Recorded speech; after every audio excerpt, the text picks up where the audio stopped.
Afinul siberian,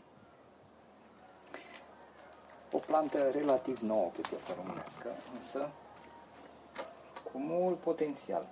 Nu-i trebuie pământ acid, nu-i trebuie îngrijire specială și uitați-vă cât de frumos a putut să crească. Sunt plante de 3 ani de zile, luate de la Sănătate din Plante și arată într-un mare fel, aș putea spune. Aici sunt două soiuri, Boreal Blizzard și Boreal Beast.